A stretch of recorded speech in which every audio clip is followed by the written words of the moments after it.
three-peat, everybody. Can you believe it? A three-peat. A three-peat. I got 2 feet, but we talk about three-peat feet, okay?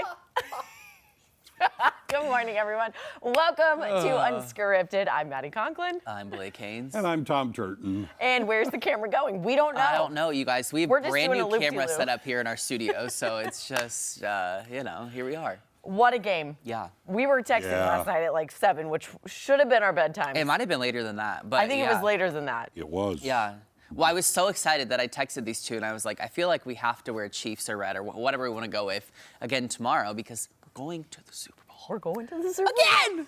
It's crazy. It's actually crazy. I've bitten down all my nails. And I don't even have nails to begin with. But I was also, like, I have to say, and maybe some people would disagree with me, it's almost more exciting with like how the game went last night versus like just a complete blowout. You know what Yeah. I mean? Oh, like it it's was exciting how nail biting it was down to the kind of the neck end and there. neck. It was like, oh Yeah. gosh, oh gosh, oh gosh, oh gosh, oh yeah. Yeah. Yeah. It truly it was a terrific game. You didn't get up at halftime and go and walk Yeah. away.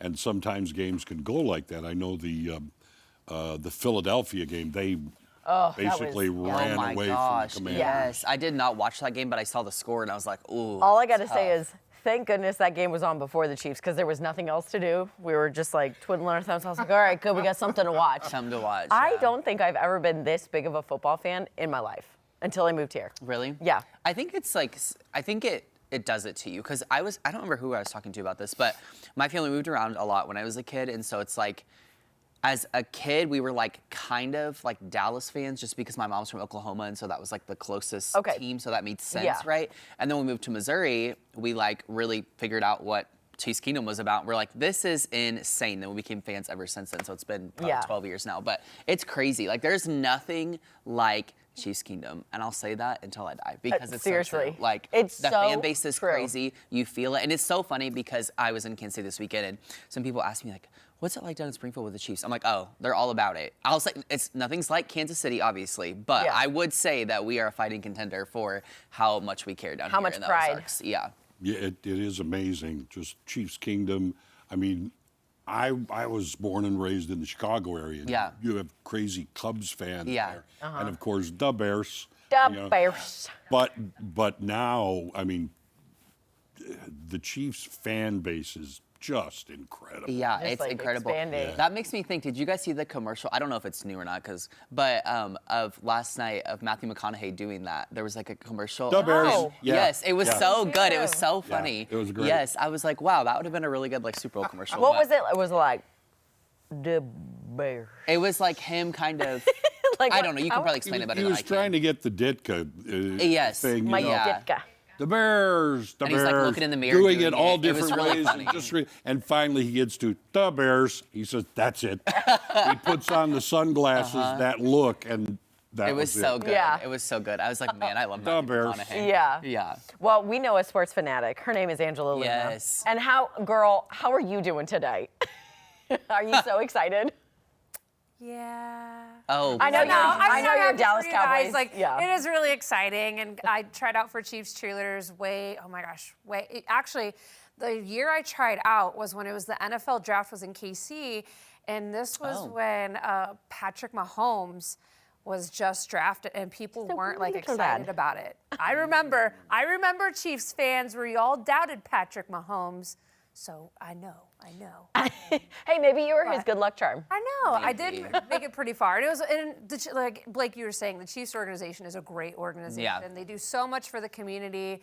It was well deserved last night, and I'm excited for them and beat the Eagles as a Cowboys fan. So beat the Eagles for me. That's right. You're a Cowboys fan. So this is a lot of pain and suffering for me. Well, they're going to the Super Bowl, aren't they? They're choosing the soup or the bowl. Well, they have Going to tickets. They have Cancun, I tickets. think. They have Like, tickets. Well, did you hear we're getting the new coach, and I don't know. Yeah. Well, that's okay. More pain and suffering for us. It's fine. Hey, happy times. Go Chiefs. Yeah. Yeah. Here, though, no matter what, if you're a fan of any sports teams, for the many Chiefs fans who are sweating out last night's win, and seemingly every win, Me. it may seem stressful, but studies are showing being a sports fan is good for your mental health.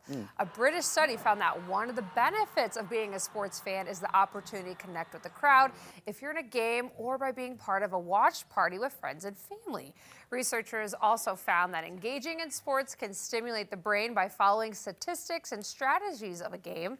This mental engagement helps keep your mind sharp and can improve your problem-solving skills. Well, hey, that teamwork interesting? makes the dream work. Yeah, and, as I they mean, say.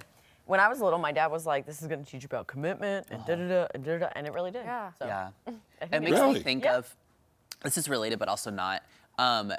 One of the things that always gets me during the game is, I think it was Chris Jones specifically, he cried like 3 different times on the bench. But I was like, I can't imagine, like I kept telling Jory, I could not imagine like the headspace and the emotion that you go through. And obviously they're pros, they're used to this, but like for the Chiefs to be able to, I mean, they're making history, right? I mean, they're literally making history in football. And so it's crazy because I'm like, just that emotion of like knowing you're a part of that is crazy. And then I was telling Jory also, I was like, imagine being Travis though, and having like 8 seasons or whatever it was before Patrick ever arrives, and you're just like waiting for something to happen, and then this young kid comes in, and that's all you needed. And then it was like, that was the magic recipe. Like that, what a crazy career. I think it was so crazy too. Like going back to that, I remember Travis Kelce just talking about his time and how he got drafted and how he went to Kansas City and just his story, how he got kicked off Cincinnati's football team to now, and having his brother Jason vouch for him. And then I remember him talking about the drafts, and he saw a number, and it was a Midwestern Missouri number.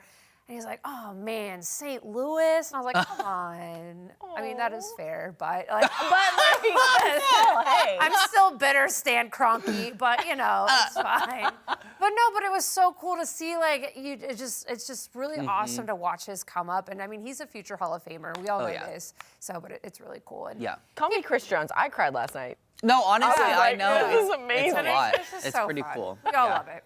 Well, our next story, Chiefs fans know how to put on a tailgate, but a round of applause is actually going to be owed to this Eagles fan here. So you've probably seen this making rounds on social media. He roasted a pig in a shopping cart at a tailgate before the NFC Championship against the Commanders. And it looks like the coals are underneath a big tray with some meat roasting on top there, just strolling through the pregame with fellow Eagles fans outside Lincoln Financial Field. And I guess it must have done the trick, as the Eagles will now meet the Chiefs in the Super Bowl for the second time in 10 years. And we'll have that on Fox 49. Crazy. That is insane. I don't know about that. What do we, speaking of the Kelces, what do we think Jason Kelce is thinking? He's like, the year after I retire, I know. then we go head to head again. That was the magic ingredient. Yeah. Take Get Jason rid out. of the- Right, Okay, yeah. I'm Take the hoping, brother. guys, I hope he shows up in the Memmer suit. I still think it is so iconic when they won the Super Bowl and he did the Chiefs, or not the Chiefs, the Eagles rally parade when they won. Yeah. With He had the big Memmer outfit, and I Yeah. love Mardi Gras, so I'm all about it. And he I'm better like, be doing that dance that he was randomly on stage for Girl, way too long, and he you just know he started will. dancing and Yes, running, yeah. doing the running man. Well, and I think regardless, like you said, it would have been nice to see another Kelce Bowl, and I'm sure Donna would love that as well, our girl Donna. But at the Donna. same time, I feel like Jory and I were also talking about last night their brother relationship, and I feel like he's so supportive that he's probably just happy that his brother gets to do this again. Like, I don't think he actually cares. You know what I I mean? know, and I'm honestly, wondering too won't if he he's be going to do kind of like how Mama Kelsey is with the jersey. I'm wondering if he's going to do that for him and Travis, because Kylie's definitely going to be rocking the Philly. She's for she's sure. Like, Oh, I yeah. can't. She's like, I'll wear a Kelsey jersey, but I will not wear any other team. Yeah. That's hilarious. I love her, and I Tried love and her true. podcast. I love her podcast. Yes. Well, this is so exciting. I mean, I want to get outside and play football right now. Girl, and go do honestly- it. Right. Okay, here I go. Watch out. No, Tom Schmidt, this weather this weekend has been amazing. It has been amazing. It's been good. Yeah, there's a warm day Saturday. It was a great day Saturday. Sunday, a little chilly. Yesterday was a little chilly. Yeah. And this morning we're cold, but we're going to be warm later today. And looking ahead to the long-range forecast, 7-10 days of 40s and 50s. That's what I love to hear. All weekend, Jory and I, it's like 35. We're like, wow, it feels so good. And it's like, it's crazy how when you go from 1 degree to 35, you're like, it's summer. Here's the thing, and I'm about to be real honest with y'all. Uh-oh. I was wearing break it shorts open. and a sweatshirt when I took my dogs That's out. a little excessive. I know, I Oh, know. all right. Call me Midwestern. I was wearing shorts. Yeah, right. So you're the crazy one walking around town. Yeah, shorts and a sweater. Okay.